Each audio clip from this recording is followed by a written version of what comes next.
Have you ever wondered if a simple shift in how you speak to yourself could transform your entire reality? Today, we dive into the timeless wisdom of Neville Goddard, a visionary who taught that our inner conversations shape the world we live in. For the next few minutes, let's explore how, by deliberately talking to ourselves in a new, conscious, and loving way for just 3 days, we can awaken hidden powers within us, rewrite old patterns, and invite miracles into our daily life. This isn't about wishful thinking. It's about learning to direct the creative force of imagination and feeling, the very tools Neville believed are the true authors of our destiny. So, join me as we uncover how 3 days of purposeful self-talk can open doors you never thought possible. Neville Goddard's teachings revolve around one central idea: our inner conversations create and shape our external reality.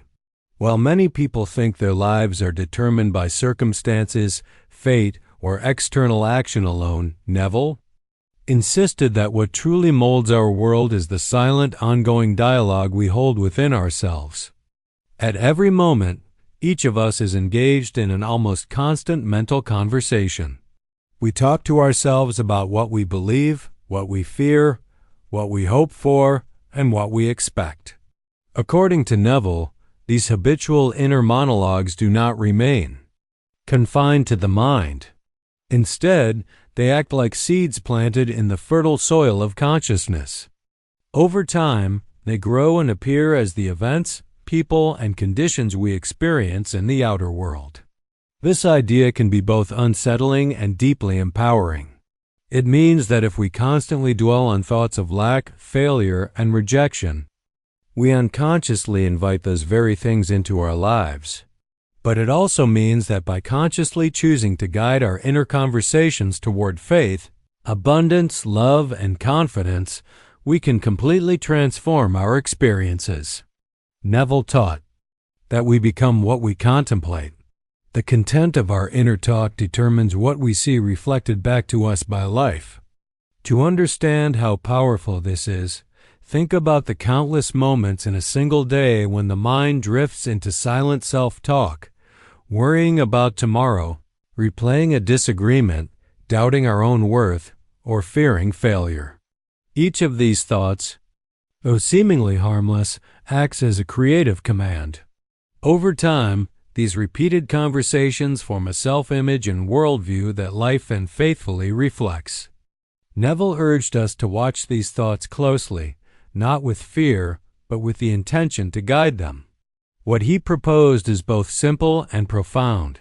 Instead of letting random or negative thoughts run unchecked, we can deliberately craft our inner dialogue. We can speak to ourselves in ways that affirm our desires as already fulfilled. We can repeat loving, faith-filled words to ourselves, especially in moments when doubt and fear arise.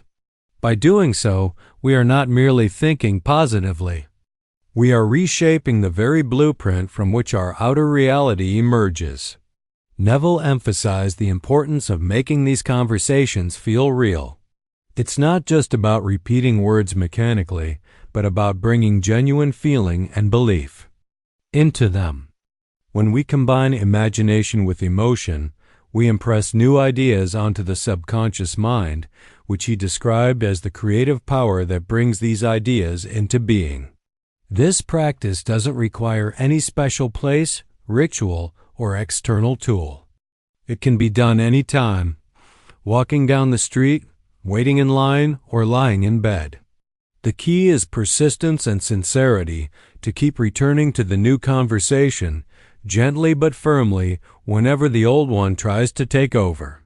In the end, Neville's message is clear and liberating. We are always talking to ourselves, and that talk is always creating. By choosing to make our inner speech intentional, loving, and aligned with what we truly desire, we hold the power to change our lives from within. It all starts with becoming aware of what we're saying silently and then deciding to speak in a way that serves our highest vision. One of Neville Goddard's most powerful teachings is the practice of living in the feeling of the wish fulfilled. At its heart, this idea asks us to move beyond simply wishing or hoping and instead to feel as if our desire has already come true right now in this present moment. Most people live in a state of wanting. I want to be healthy.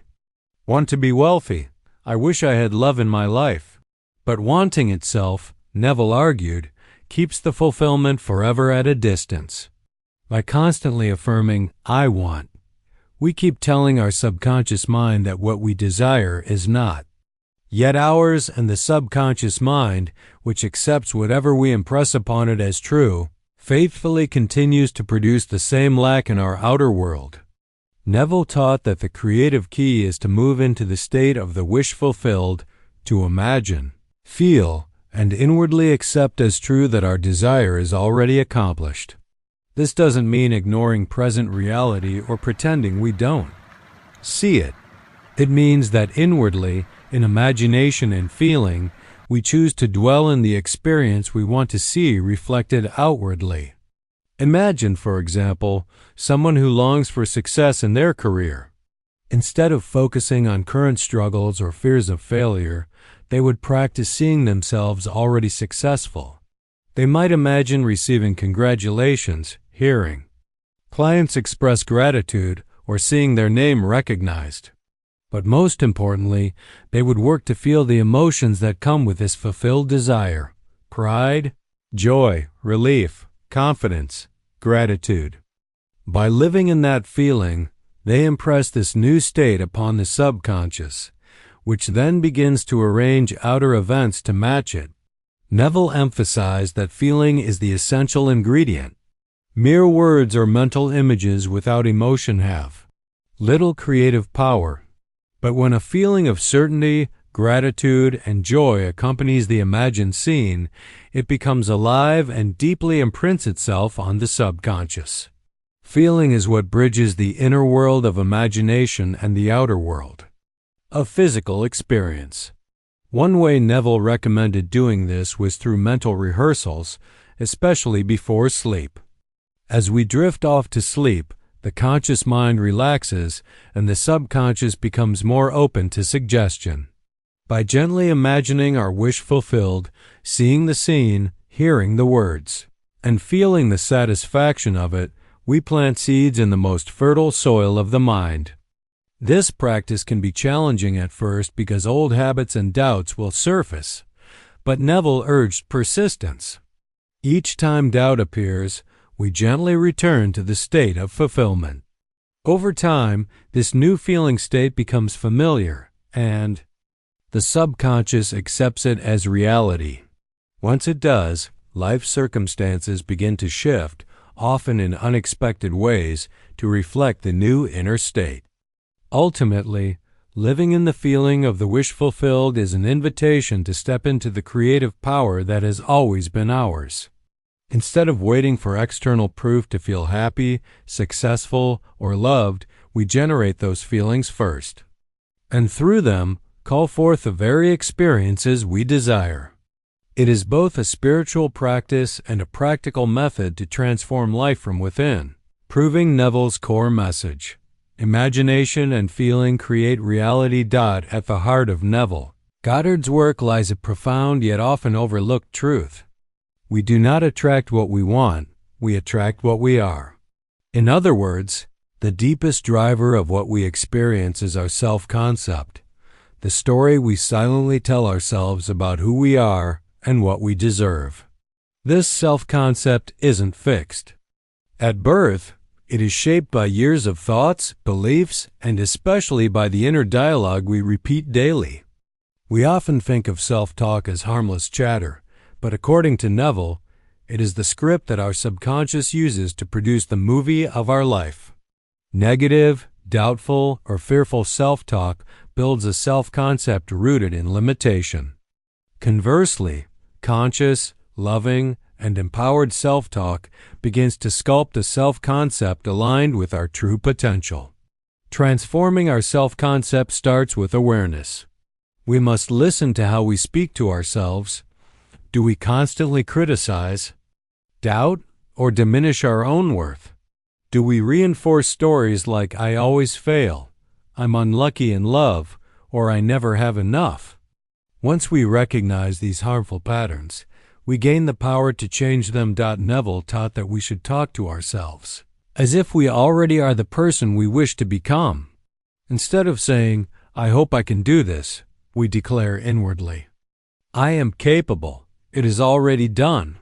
Instead of repeating, I'm not good enough, we affirm, I am worthy, loved, and chosen.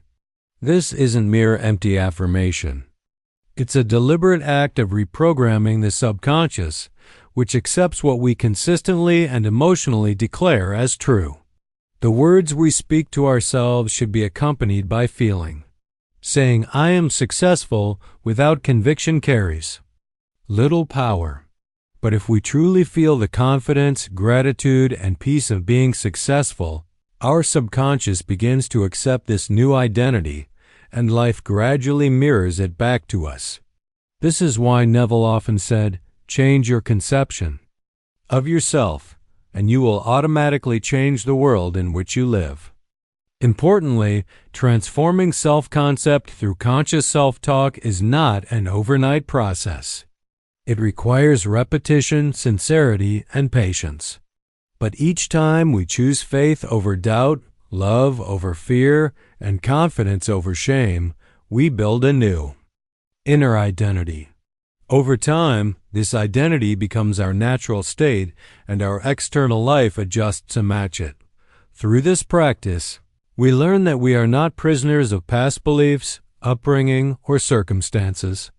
We discover that at any moment, we hold the power to speak new life into our destiny, simply by changing how we talk to ourselves.